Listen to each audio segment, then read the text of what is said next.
and Mike and I arrived in Malawi last evening at 1800 hours. Johan Kriek, the promoter of this capture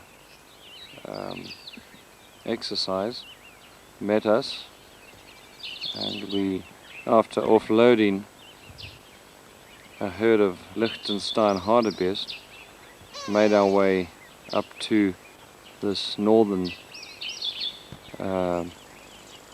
national park, Kasungu by name, and I believe it was at about midnight that we eventually bedded down at this Lifupa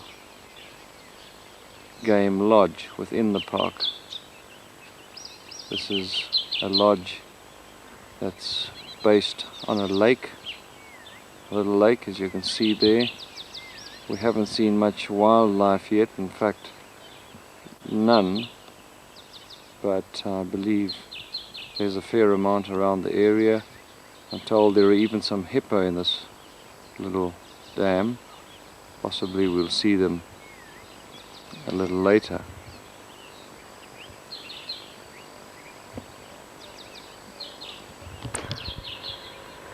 That is the dining room, eating lodge. The camp is made up of some 15 to 20 bungalows, as you can see them there. Very well thatched, nice and neat. The country seems to be typical high-veld, Hyperenia, Masasa type sandveld. Well suited, I'd say, to the Sable, Roan, Liechtenstein hartebeest, namely the three species that Johan is particularly interested in capturing on this exercise. He also picked up 3 nice sable yesterday evening, which have also been taken through to the quarantine station in Lilongwe.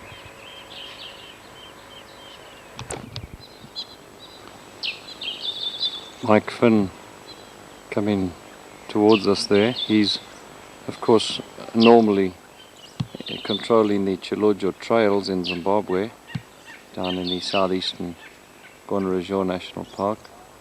Mike has had a lot of experience with animal capture, and we particularly, as a Zimbabwe group, are interested in the new drugs that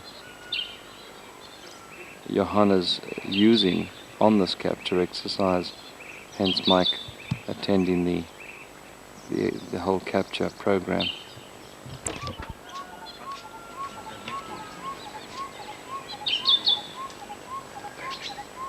There we have Johan Kriek and Mike probably exchanging fags. Johan is, as I say, controlling this operation.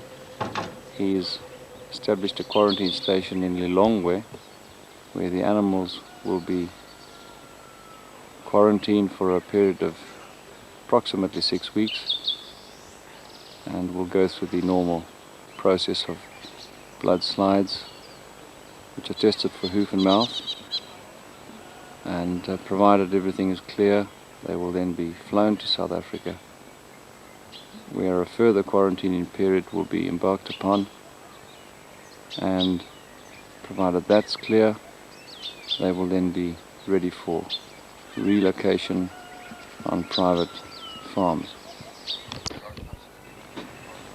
As you can see there, Johan Kriek and Johan the helicopter pilot are having a conference with specific reference to this morning's capture plans.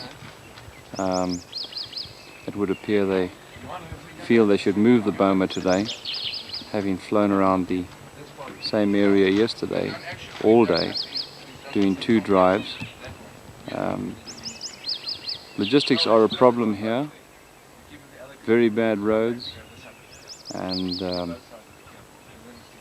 I think Johan is going to find he spends a hell of a lot of time moving bomas over long distances and having to eventually haul and transport animals over very poor roads, again for long distances. This could be a problem in terms of stress, dependent on the time of day.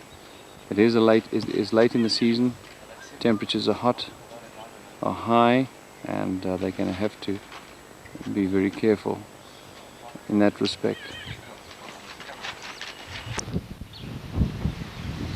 There we can see Johan and other members of his team. I believe Johan is preparing now for this morning's program. He's expecting the helicopter to arrive shortly. They will have a short briefing on the program of the morning, and then we'll leave for the boma capture site. Leon is there with Johan. He's spent a lot of time in the capture field as well, namely with Kavisco, the big game culling unit of South Africa, and he's obviously probably lending a hand in the construction of bomas and on the practical side. So Johan has got a good team of men here, and I believe when you use experts such as these men, you can only reap the rewards of a good project well done, and your success rate should be good. See the helicopter coming in there now. I believe they will land in front of the group and have a deep discussion.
most of the bigger machines are too sluggish. Yeah. And this one is a very versatile machine as well. And the handleability of this machine is good, eh? Very, very good. Tell me, Johan, today's very windy. Is this okay for flying? I mean, is this a problem? Well, I think for general flying, the wind is not that bad, but for capturing itself, I think we'll call today off. Yeah. You know, you did do a lot of flying here yesterday. Do you think there's much chance of picking something up here? I don't think so, because we've really covered the big area yesterday. Yeah. And unlikely, I don't know, maybe during the night. Yeah. Animals could wander this way again, but from what I've seen yesterday, most definitely I don't think there's an animal inside now. So if you guys do a quick flip here this morning and there's nothing, you're going to pull down the boma and transfer to a different area? Yeah, I think so. I think also being that windy today, because I wouldn't like to do capture in this wind. So I see, yeah. We'll probably break the bomas down while it's windy today and move to another site. Good. Have a fresh start tomorrow. Right. Well, good luck. This is the entrance to the boma that they used yesterday. The crush there. It seems to be the decision by the group to utilize the windy morning for pulling down the boma and resiting it elsewhere. As Johan was saying there, it's not conducive to capture to be flying under these conditions, so they'd like to pull down and transfer.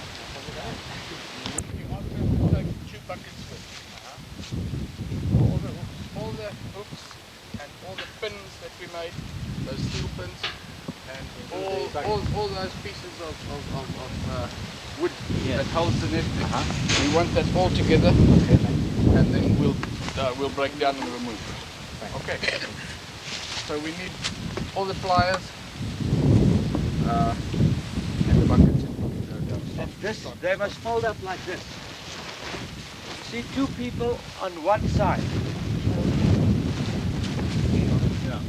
They must fold it like this. They must do it like this. We want it like that. See, when they fold. Yeah. Every time they take a yard that side.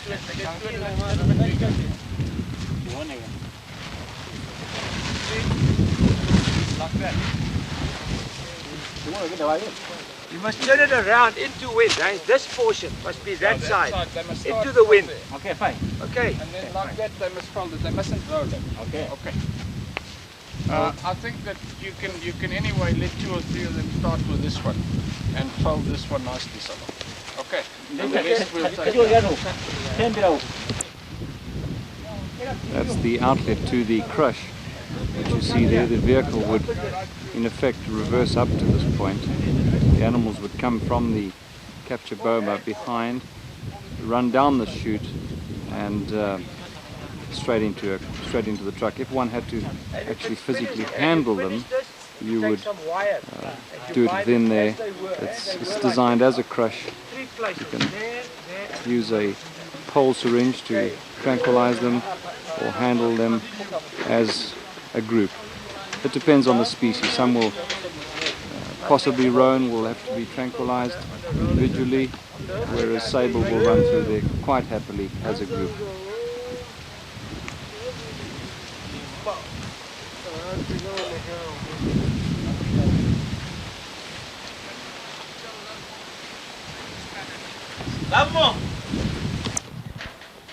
This is from the other end now, with the boma side actually behind me. You can see there it's a fairly narrow chute which can crush animals as individuals, or as I say, they can go through as a herd straight up into the trucks. Okay, I just want to explain it.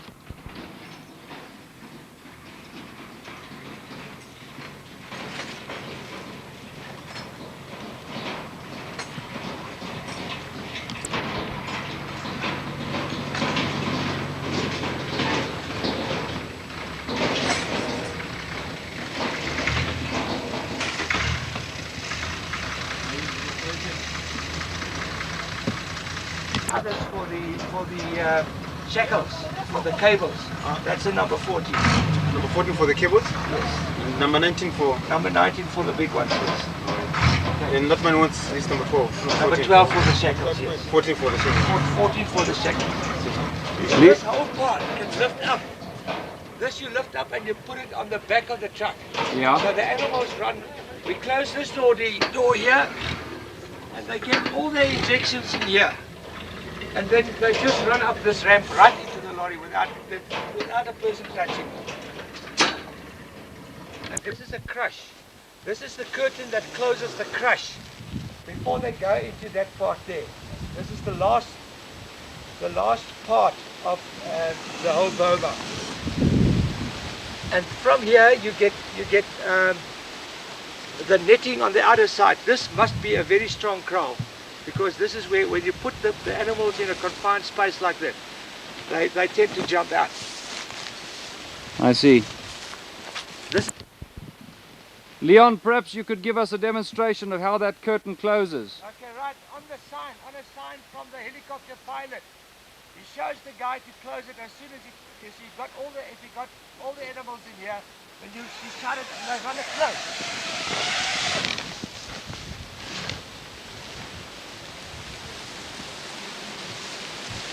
Leon, Yes. explain how you guys actually put up a net here. What what constitutes a net as such? Cables and. Yeah, that's cable. 2 cables, one at the bottom and one on top, which you use a strainer to get them very, straight.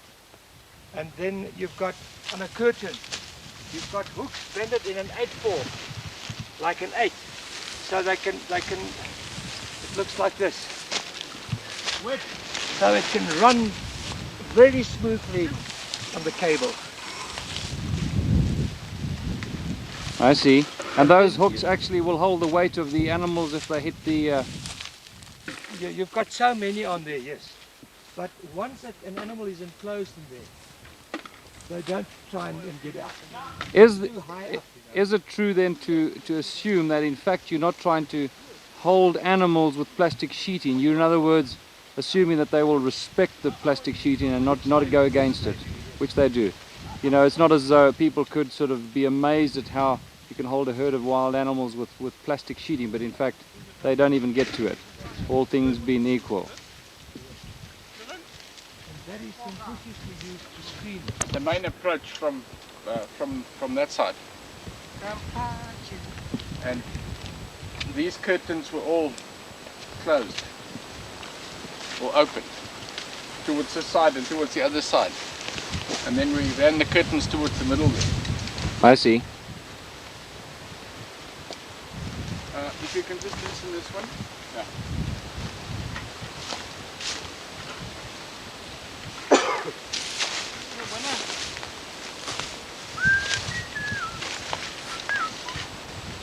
You can just cut it. Just cut it.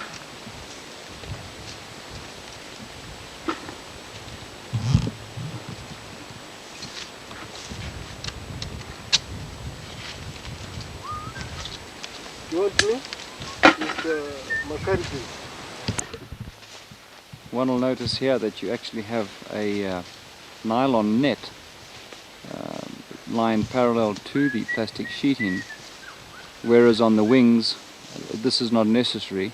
It does become necessary at a pressure point such as this. Animals can get into the crush, realize what's happened and want to double back, and if they do that, the plastic sheeting under the normal circumstances would probably collapse, hence the backup nylon net.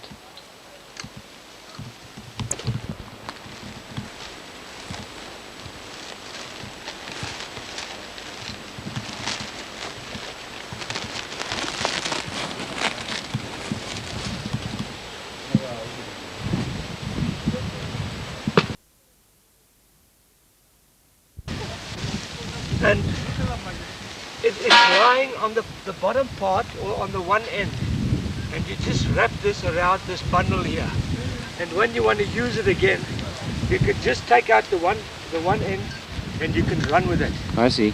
It entangles very quickly. I see. This is all aimed at putting up a boma as quickly as possible. That's right. What is the average time of from start to finish of erecting a complete boma? Well, when you're well organized, you can do it in 1 day. I see. And capture the next. Capture the next, yeah. Do you find the animals are concerned about the scent if you try and do it in the same day, or is it... It's not.